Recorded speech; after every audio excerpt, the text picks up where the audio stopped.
Hello there, the internet. Hope you're all well. Thank you very much for stopping by. I've got another product review for you today. Today I am looking at the Canon. How are we pronouncing that, viewer? Is it Legria? I'm going to go with Legria. Canon Legria HF G70. It's a bit of a mouthful.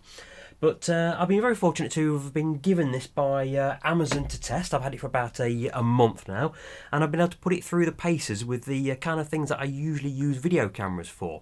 And, well, you're looking at it, looking at me through it at the moment. It sits just behind my laptop, and I tend to do all my game streaming on YouTube when I'm playing Gran Turismo or Dirt Rally or Street Kart, and I cast it onto Streamlabs, and I have a little picture of me in the corner of the game screen. Beyond that, I also use it for this purpose, for doing Amazon videos. It's usually fixed in position either on one of my tripods around the room or on this cantilevered arm as it's currently on at the moment, so it doesn't need to go very far. I don't use it for much in the way of outdoor purposes. It's basically a glorified webcam, and on that purpose it's very, very good. Now, obviously, one of the problems of reviewing a video camera is if you're using the video camera, you can't really show a great deal of it. So I'm going to swap to my old Logitech Brio 4K webcam that I've traditionally used for these sort of things. And I can speak to you while looking at the camera at the same time. So I'll catch you in a moment. Okay, now you can see it. There it is. There is the Canon Legria HF G70. Honestly, Canon, you need a better name than that. But there you go. It's the compact video camera. I say compact camera. This was my compact video camera from 20 years ago, and what's gone on there? I thought things got smaller as they got newer, but no, this is the new camera, and it's a traditional video camera.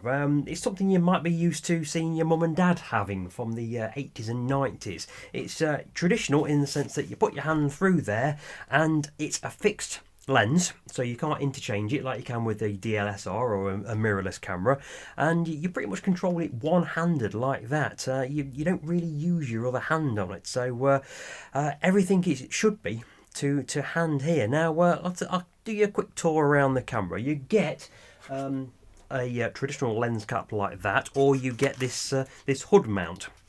The hood mount itself has got a built-in lens cap like that, which is what I tend to use when it's sat up over there on top of my computer. It's got a manual focus ring there, which you can use by selecting manual or automatic there, and those are your zoom controls just there. The viewfinder, if you wish to use it, comes out like that. There's a battery with a release switch there. The record button is back there, and I'll come on to that in a moment. There's a menu button there and a toggle joystick to control around the menu screen. The screen flips out like that, and it could be rotated around such as that. In fact, let's turn it on.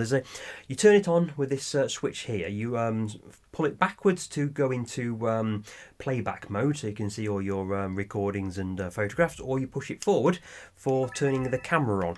And you'll see it's not automatic. It's not really quick. There's a couple of seconds delay before you actually can get into actually using it. But there is the screen, and you can use it in selfie mode as well if you truly wish to. The screen is touchscreen, and it's actually very, very good. It's not a clunky type screen that I've used on a lot of things. It's pretty responsive, and which is good because I'm not too keen on this menu system here. It's awkwardly placed. That menu button, you can see I'm reaching for it there. Doesn't fall to hand quite so easily. And the joystick, it's okay, but navigating around the menus isn't brilliant, if I'm totally honest with you.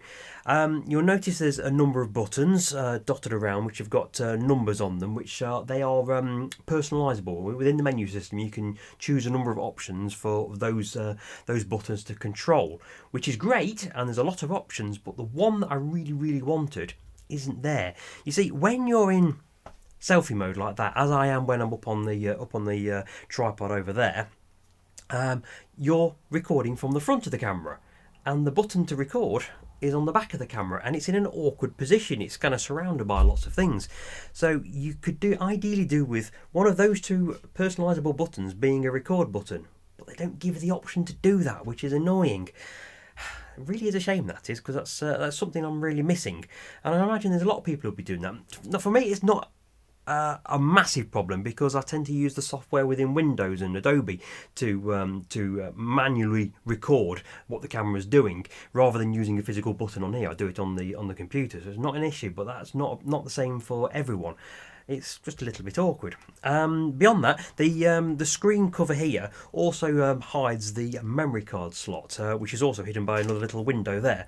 And inside, if I just turn the camera off before I start pulling things out, you've got two memory card slots. So in there, you've got memory card with it's an SD memory card, and in there is another SD memory. Actually, it's a micro SD card. It's inside an adapter there, but that's actually really quite good. So that safeguards against any memory card failure, which is really good if you're doing some videoing, because you don't want to lose any footage just because the memory card's gone down. You can set up the memory card function to either to record, say, copy what's recorded on one, copy automatically on the other, or you can set it up so that perhaps that's just recording video and that one's recording photography, which is quite useful. I quite like that.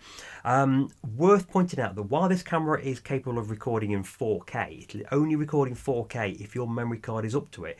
When I first put in the old memory card, a message came up on the screen saying, nah, it's not good enough, you can only record in full HD. So I had to go out and buy this particular memory card. It's a Lexar Professional 1667X, which has got 250 megabytes per second. It's highly rated on Amazon, that's where I got it from. And it's a good memory card. I've been using it for the last month. Yeah, like I say, I've had the camera for a month now, and for my purposes, it's been really good because it's just sat up there, it's not going around. But although it says compact, it's still quite a bulky, heavy thing, and it wants to rotate that way. So it becomes quite tiresome to use it for long periods of time. We went out for a big dog walk with a load of fellow border collie owners at the weekend. There's about 30 of us, and I actually started off with this camera in my hand for the first 2 minutes or so. I had this camera in my hand, and then at some point I picked my iPhone out of my pocket and put this in my bag. Every intention of going back to it, never went back to it, which perhaps says quite a lot that while it's a really good video camera, I was actually more comfortable just using the camera on my iPhone, and I think you'll find the same thing as well. As a fixed camera sat on top of a tripod, yeah, it's really good, but as a mobile camera, it's bulky, and I can see why people have gone away from using these traditional video cameras and using either DSLRs or mirrorless cameras or even compact cameras. The Sony ZV range of compact cameras that content creators favour, they are really good, and most of them are cheaper than this. Certainly the two lower end of the range ones, which can rival this for most reasons, they're a lot cheaper. This, at time of testing, was £1,089, which is quite a lot of money, and it kind of sits in a mid-range. You've got the cameras around the £600-700 range, which will do most things for most content creators, and they'll be more than happy with those kind of cameras. They've kind of got fixed lenses as well, so I think one of them has got a changeable lens, but for a lot less money you can get a camera that does pretty much everything that this does and will be a better photography camera. This does photographs, but you would never buy a camera like that to take photographs. It's purely really for videoing. And if you were a serious video creator or filmer, you would be more interested in buying something like the Panasonic S5 II, superb camera, or the Fuji X-T10, is it? Or the Sony Alpha range. Cameras which are perhaps £2,500, so twice as much as this, but give you so much more functionality as a content creating video camera device. Really be looking at, and they come with all the codecs such as the Apple codecs and everything you could possibly want for filming and making sure you get the correct broadcast format. This has been a really good camera to use over the last month, but would I buy it myself? I don't think I would. I mean, it is really good. I do like the touchscreen is really good. I could do with a bit more articulation in that, which is kind of commonplace really. There's only a few cameras that have multiple articulating screens such as that. We've got a cold shoe, which is ideal really. I've got a number of things that I use. For example, I use these cold shoe attachments. If I can actually get this thing to fit in here, there you go. which allows you to do a number of things. Firstly, you can carry it such as like that if you really want to, but then you can start adding things like, if you're going to be out and about, get yourself an external microphone. That's a Rode external microphone, and that slides into there. And this brings me to my next point. You have got a port in here with a number of connection sockets, and they are actually pretty good. You have a headphone socket, which not all video cameras have, and a microphone socket, which if you plug that in, that will take precedence over the built-in microphones, and that with a dead cat like that will minimise wind noise when you're out and about. It's also got a USB stroke Thunderbolt port, get that right, Thunderbolt port there for transferring straight to your computer if you so wish, and that's how I connect. I have a Thunderbolt cable plugged straight in from there into my back of my laptop, and I can stream exactly what I'm seeing live from there onto the computer, and it's instantaneous. It's really good, and also it works with this. You might see in shot is my Blue Yeti microphone. When I'm using this, what I'm hearing and seeing when I'm reviewing the footage is instantaneous and synchronized. When I'm filming from that, my Logitech Brio, the sound is 4 to 5 frames behind. I have to edit this in post in Adobe Premiere to make sure the sound syncs up. But with that and that, it's instantaneous. That's a good thing.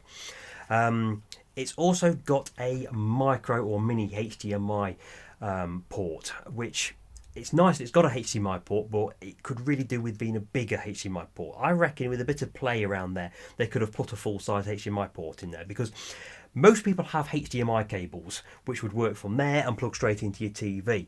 It's an extra expense. I mean, I've got one around the back of there, and it cost me like 15-20 quid or whatever, probably a couple of years ago. I've got one. It's not a problem, but it's an extra expense if you've got to buy an extra HDMI cable which you don't already have. You could also use the USB-C to HDMI type cables if you've got some of those. I've got a few down here, and they work quite nicely.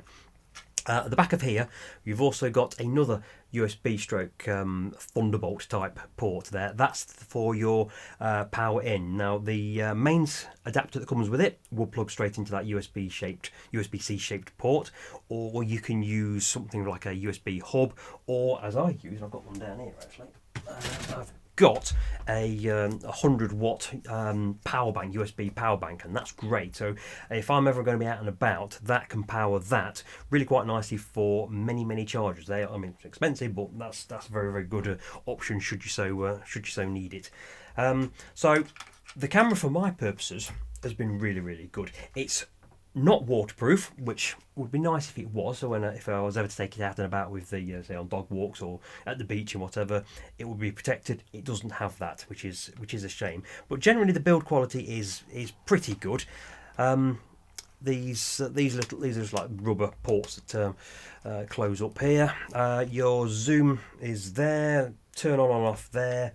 It's quite a basic camera. I'm just slightly frustrated that you can't change that recording position to one of the personalisable buttons, but generally it's really nice. But for £1,089, I wouldn't spend my own money on that. It would need to be £200 to £300 cheaper for me to consider it, and even more for me to consider it a slam dunk, because at that price, at say £800, there's a lot of cameras available which will do just what that does. As a test function, as a test item, yes, it's been great to do what I've been able to do with it. I mean, to me, it's a glorified webcam. I mean, it's so much better than that camera, which cost me about £200, but it's over 5 times more what that cost me. So it's not really a justifiable expense. It's lovely. It's going to suit people who would prefer the traditional video camera format like that. It's almost like a point and shoot video camera. If you were to get a DSLR or mirrorless camera, they're complicated things. Yeah, you can change lenses around, but they are extremely complicated things to use. They're not for everyone to just pick up and shoot. That does. You can just turn it on, press record, and off you go. You're going to get some good footage. It's got a inbuilt stabilizer in there.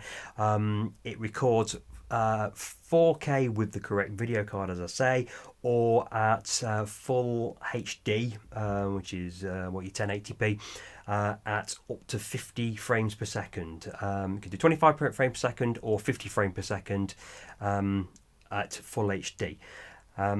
So it's pretty decent, but there are better options out there on the market. It's a decent camera, but I can't bring myself to say I will pay £1,089 at time of testing to buy it myself. There are better options out there.